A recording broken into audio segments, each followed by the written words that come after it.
Welcome back everyone. It's great to be in a position where I can be part of something that continues to evolve. As my climbing coaching has gone from climbing in person to climbing online globally, it's great that I can now take these videos I've been making and share with you interviews and conversations that I've had with climbing experts from different fields across the world. The first of these is going to be with Alex Johnson from FlowFitYogaAndFitness over in America. This is the second time I've spoken to Alex, and I hope you enjoy listening to this conversation as much as I enjoyed having it. Okay, well, thank you for having me, Luke. I'm Alex. I run FlowFit Yoga and Fitness. I'm super passionate about yoga, and I'm really passionate about climbing. And I have been striving in the last year to try to bring the yoga and climbing communities together, because I think there's a ton of benefit that especially climbers can receive from doing yoga outside of just kind of commonplace idea that yes, yoga increases flexibility, but I think there are a lot more ways that the two sports really relate super nicely to each other. Yeah, and that's kind of why I reached out to you. Originally, we had a conversation prior to this, and the whole purpose behind that was I'm trying to reach out to other people to learn as much as I can as a coach, but also because for me, benefits of yoga are not just the stretching and flexibility, but it's also that proprioception from learning new movements, which is kind of what we're always doing in climbing, is we're always figuring out new moves, new body positions, new tension and balance. Absolutely. Down as one of my top 5, things that I think correlate really well, and it's proprioception, period. Having awareness of the body, and sometimes on the yoga mat it's a little bit easier. Most of us know where our left hand and our right are often, but maybe you get upside down and you're in a complicated yoga pose, and all of a sudden you have no awareness of what's going on with your hips or your inner thighs. And it reminds me so much of when I'm on the wall and my brother's like, okay, Alex, move your right hand, and then I move my left foot and I don't understand why what he do isn't correlating. And it's just that proprioception, that learning to understand where we are in space at all times, and yoga is a really, really great teacher of that. With that in mind, the aim of this chat is we're going to head off with 5 tips, and I might break these up a little bit more to give a bit of a space. But obviously there's a lot of people getting into yoga. I've got a few questions I'm sure that might be answered within these tips, and I can add them at the end. Where would you head with that first tip? What is your first tip for climbers in yoga? I'd say probably, if we're going to start at the very basic level, it's maybe even understanding a little bit more about what a yoga practice could be.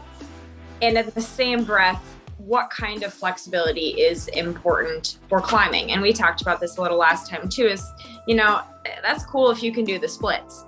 But if you can do the splits, on the floor in a very relaxed environment, that's not directly going to correlate super well to maybe the kind of flexibility that you need when you're on the wall. So I would say learning how to become and be flexible while you're in a very active and engaged position. And that there's a ton of different yoga postures. I mean, we can address that directly with PNF stretching, with teaching our body that it is okay and it is safe to be deeply flexible while we're active. I kind of think of it like when you're stemming and your legs are super far apart.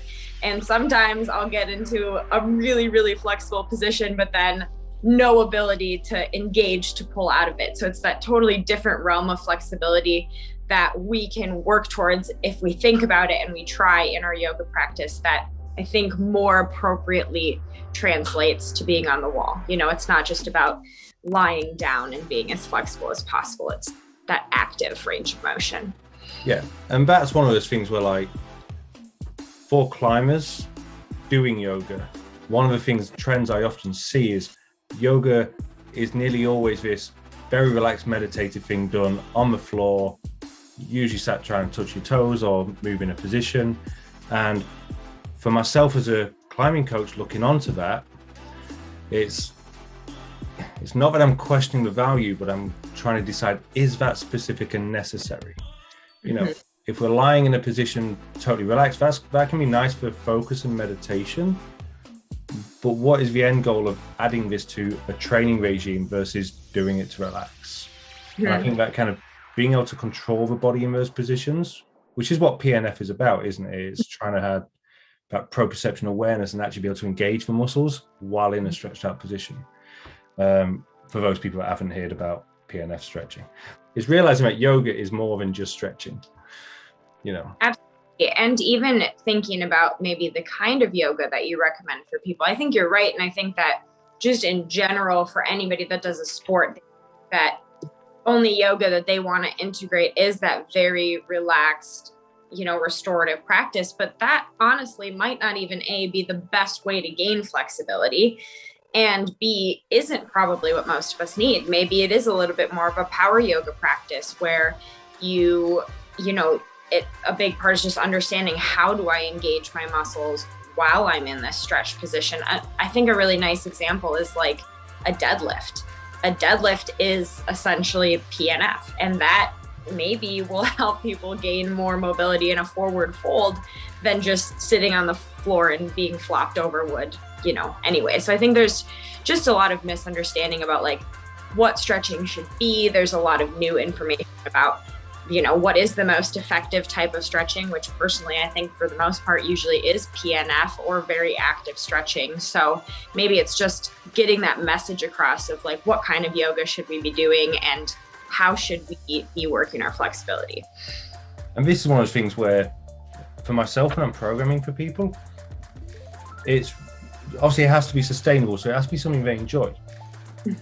So as a coach, I've played around quite a lot with just stretching, which kind of, moved my body into newer positions, but it didn't always give me the control I wanted. I mean, I've gone to the other extreme of increasing things like increasing hip flexibility by doing deep weighted squats, like a goblet squat with my hips as wide as possible. That had great results in certain situations, but it was only one position. And kind of once I'd mastered that movement, you know, I could add weight, I could go deeper, but I was never adjusting my body weight, feeling more positions. So it kind of plateaued out as far as I'm concerned for climbing gains. And as with most weights, I could keep chasing the weight lifting gains, but it did plateau out on the, have I learned any new movements?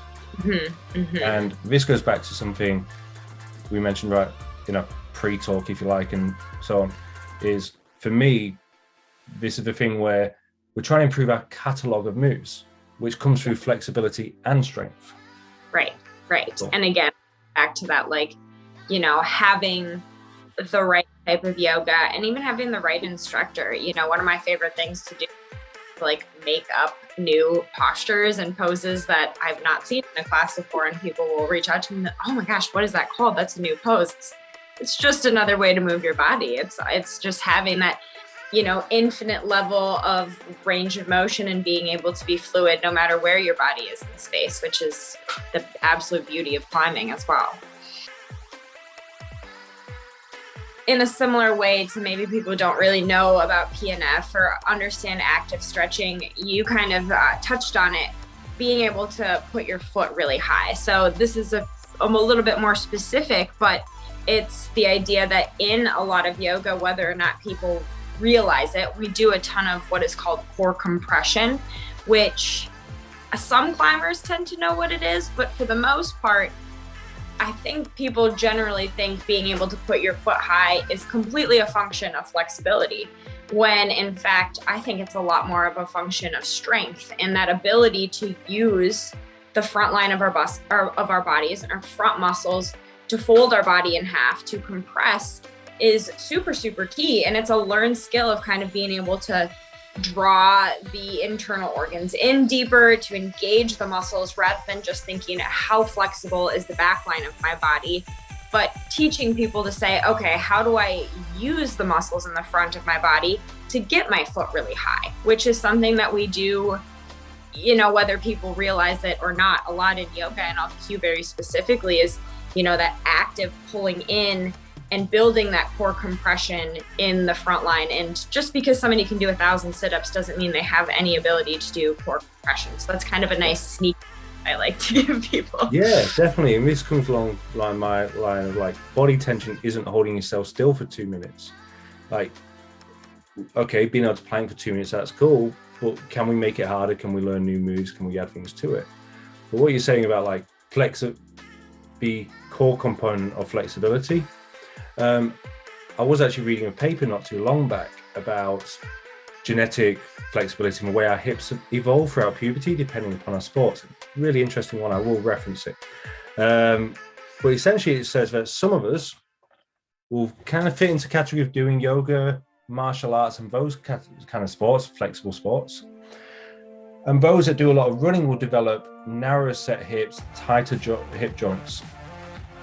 It's not that those people can't be flexible, but the flexibility needs to come from somewhere other than purely in the hip joint. And this is where we get into this dogma of you shouldn't bend from your lower back. It's like, well, if I bend from my lower back, I can get so much more movement out of it. Right, absolutely.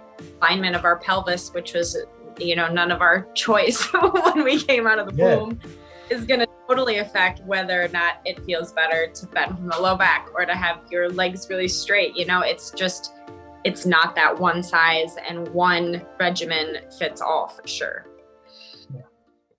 Number 3, if we're talking core, and you again just kind of touched on it, core stability is another huge component of yoga. And it is, like you said, not just being able to do a plank for a minute. And I know this isn't just characteristic of climbers. It's like everybody I know that is outside of the yoga world tends to, and even in the yoga world, tends to have their favorite core exercises, and that's what they do every day. Maybe it's reverse crunches on a hangboard, knees to chest. Like, that's great, but that is all for endurance and core strength, which they're nice. But think about, when you're on a slab wall and you need to stay extremely engaged, you're on a tiny hold, but you also have to move your limbs without completely dissociating from your core. So a ton of that core stability work comes from doing a plank and making it harder, lift an arm, lift a leg, add some movement somewhere and try to hold yourself up with your core, or even, just balancing poses, getting on one foot, moving your other leg, moving your arms, and trying to stay stable and engaged is massively beneficial. So I just encourage everybody, have at least 3 different types of core work in your core routine. You can do your endurance and strength, but make sure you do your stability, make sure you do your compression, and you'll be a lot more well-rounded in terms of having a strong and an active core. Hard to hold positions, that's what the core does. Mm-hmm. If you're spun around in a car really quick, your core engages really hard. If someone nudges you over, your core engages really hard. Our core becomes engaged when we need to hold a position or control a position. And that basically, in my point of view in climbing, is like overhangs. We pull that core, we engage the core, we extend, we compress, we do all these different things. And we don't just stay stationary. I think staying stationary can be great for like many different reasons, and long duration isometrics are pretty good, but I think there's a finite limit. Yeah. And I've worked with a few people who can do 5-minute long planks, but as soon as you add any form of motion into there, as you say, lifting a hand or a leg, it falls apart within 2 to 3 moves. Right. And that almost goes back to my weightlifting squats. There's a point where you've learned the movement and you're no longer gaining the actual strength that you need for it. There is some adaptation going on, but for the most part, you've just mastered staying still. Right. Which is not helpful really in either yoga or climbing. And I think that leads into, overhang is a really great example of this, and like having that fluidity to, okay, now I'm over here a little bit more than I thought I was going to be. I'm not going to just completely dump and disengage. I'm going to start to now engage more through my side body. And how can I completely fluidly stay engaged, but not just hold one muscle group in crazy isometric engagement, but having that connection, like with the squats, like, okay, then what if can I stay at the same depth I was and move a little side to side? Or as soon as I inch to the right, do I have to stand all the way up because I don't have that range of motion? I find these days in sports, particularly in climbing, but I'm sure yoga's the same, there's a ton of words and phrases that just kind of muddy the waters. Feel like, oh, it's not flexibility, it's range of motion training. It's mobility training, not this. And like, I'd rather just not muddy those waters and go, what is a goal? A goal is to be able to put our foot somewhere. That's what we're going to train. We're going to try moving it in a position. That's what we're going to try and train. Rather than getting into this is flexibility work or mobility work. I've had it when programming people like, you've not added any flexibility. Okay, I've not added any actual stretches, but this workout, this core workout, which may be stolen from yoga and other things, this workout is flexibility training, right? And by the same, doing it, and then you can be like, yeah, you just did a bunch of flexibility work. You just didn't realize it. This is it. But by the same point, I've given people strength work that looks like flexibility work. It's like, it's not always as clear cut as this one over here is just lengthening a muscle, if you want to call it that, and this one over here is just strength. And I think it's very binary to look at it in that manner, and it's very blind to look at it in that manner. And it's the same as when people separate strength training from climbing. Climbing is resistance training. You're resisting the force of gravity while holding a hard position. Like, that can be way more stressful on the joints than lifting a weight. Right. I think maybe it's a bit of a new concept for people, but I also agree with you. I almost hate having even like class formats, because I like to weave in all sorts of kinds of movement, and it's all movement. And maybe it is a little more unique to yoga and climbing that your flexibility and your resistance and your balance training can all be woven into one. It's not just, we're going to the gym to do bicep curls today, but it's all movement, and labels are just labels, and it's definitely. All right, tip number 4 as we get into.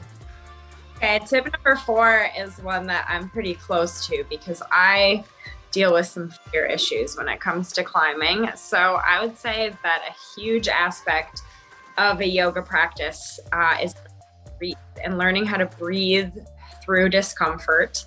Yoga isn't particularly scary. Some people get real go upside down, but just teaching yourself when you get that fight or flight response, which could be, holding a really uncomfortable yoga posture, igniting the ability to breathe rather than just shutting down.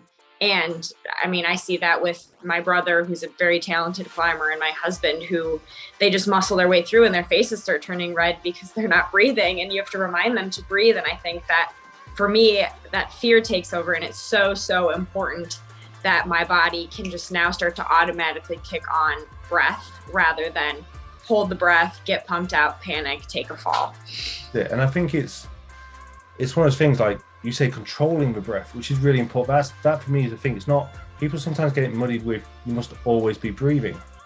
When we're controlling the breathing, we are tensing for a moment, might hold it for a moment, like in a heavy lift or in a compression move, and then remembering to release it. And that's where a lot of people lock down. They do the hard crank, and then they don't know how to breathe afterwards. They don't allow themselves to relax or intentionally breathe into the next move. They essentially keep this mental intensity really, really high. So they pulled 100%, and now all the 60% moves feel like 100% because that's what they're giving it. Right. And I think it's really important. That's definitely something I took away from a short spout of doing yoga, and it only took me a few weeks to really lock into that. And I barely do any slacklining, but I find it's relevant there. You find yourself in a line, you may be off balance, you feel a wind on your skin, but you're not focusing on the distractions. And that's when breathing's hugely important, because fear and head game issues come when we're focusing on everything else. You know, if we make it through 12 moves to a crux, grab a hold, look down at the clip, 10 moves, like 12 moves below us, to realize it's, oh my God, it's down there and there's another clip here, amazing, right? It's not that we didn't get scared. It's not that we didn't feel nervous or at our limit or we weren't pumped. It's that we were just focusing on just the moves. And if that wasn't enough to focus on, we added just the moves and the breathing. Yep. Right? Yep. And that's where the proprioception work comes really different, because for me, the people talk about proprioception in climbing and body positioning, and I like to coin the phrase rock sense recently, because it's your sense of being on the wall. And it's not just, oh, which hand to move. It's, I'm crapping my pants, why? I'm not happy, why? Because I can't hold that hold. I can't hold the hold, why? Because I'm not in the right position. Fix it, get in the right position, drop your hips, move around. And the more in tune with that process you are, the less you're going to focus on the run out. And having a go-to like breathing, that, oh, what do I do? Now think about the next step. Why and what? Yeah, that feeds into, you know, my number 5 was proprioception just on its own. And the breath can absolutely feed. I hadn't really thought about them as kind of one and the same until you said that about the proprioception, but it's absolutely true. You know, pausing, thinking, okay, now where is my body in space and how do I adjust, rather than just, oh God, I'm pumped, I'm gonna take a fall now. You know, they do go absolutely hand in hand. And I've had conversations with clients where I get to the top of the room, I was like, oh, I found that move scary, and they were like, well, we didn't notice. The only difference has been that the process for me is faster now because I've practiced it. I look down at the foothold and go, oh, I wouldn't want to put my foot there, but it's the only option. So I then just deep breath, put my foot there and got on with it. It's have a process, build through that. And if it's still not working, bail. Like, it's okay to be scared and it's okay to fail. It's okay to come down a little bit fresher, rest more, reason with yourself and go again. And if you're aware of your body position, you'll be really aware of where you were on the wall. That's like, when you're working with a coach, one of the biggest tips I can have is work on your proprioception. It's the first thing I try and develop for people, because it gives me feedback. I can stand behind them and go, right foot there, left hand there. It's not helping anybody. If they know where their feet are on the wall, and they can feedback that to me, and then I can guide them through the process of realizing what they should have been doing, then they can do that all in their mind's eye without needing to be on the wall every time. But yeah, I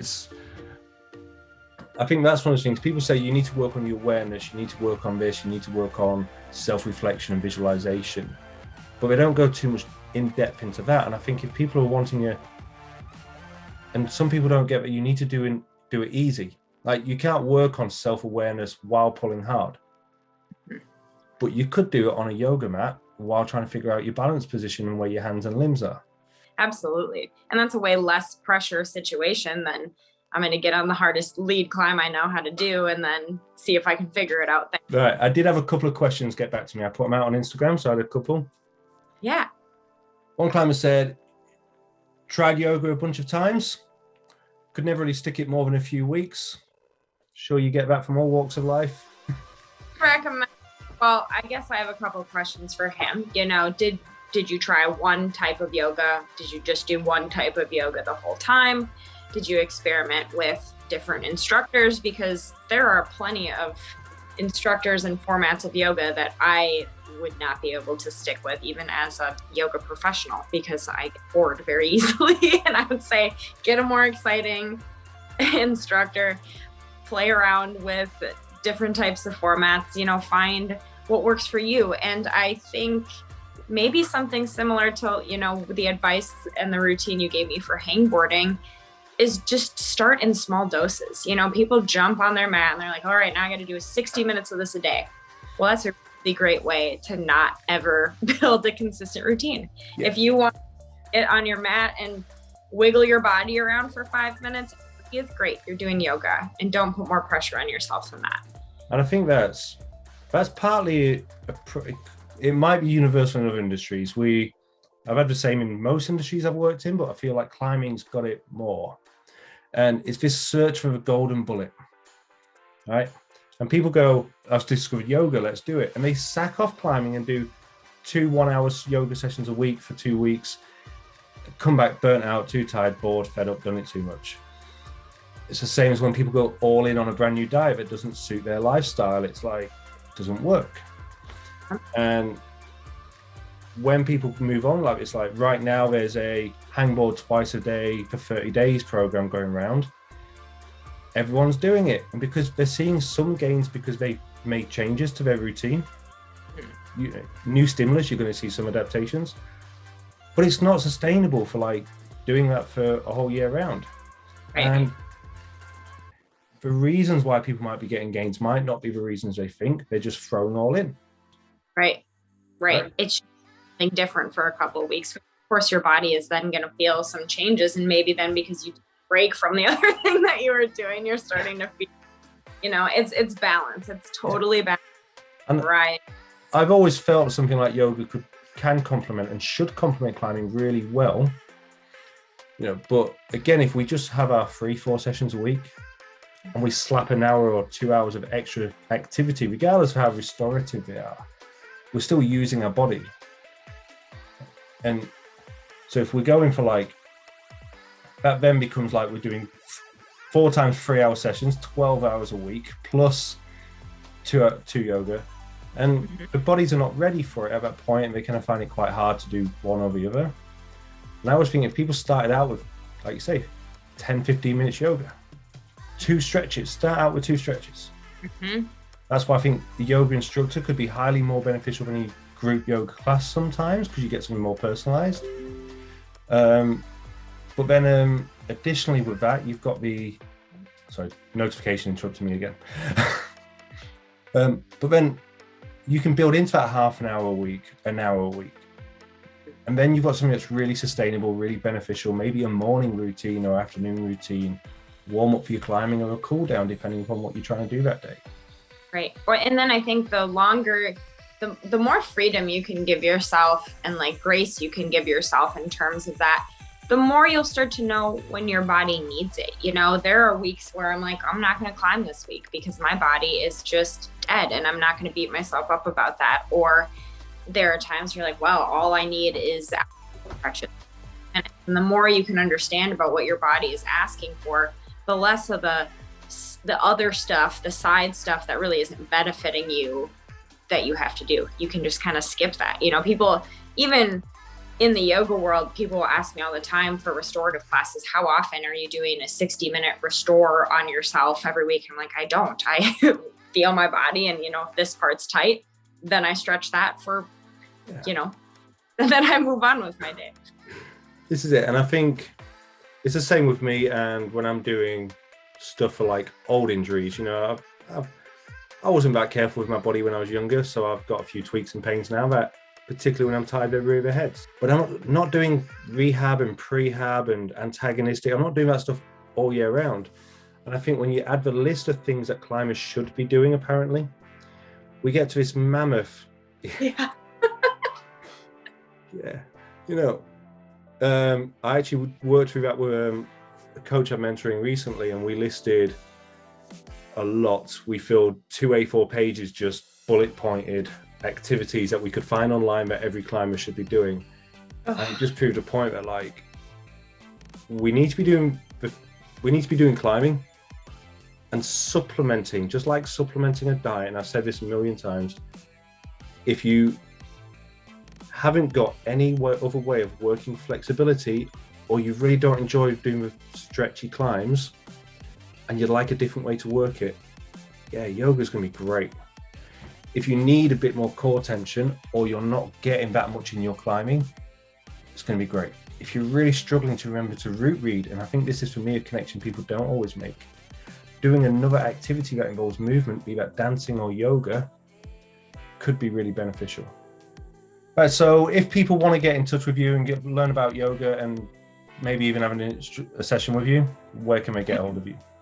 Can you post my website link with that? I will do, yeah. Okay. Cool. That's the best. Go through the website. You can get a free 10 days right now.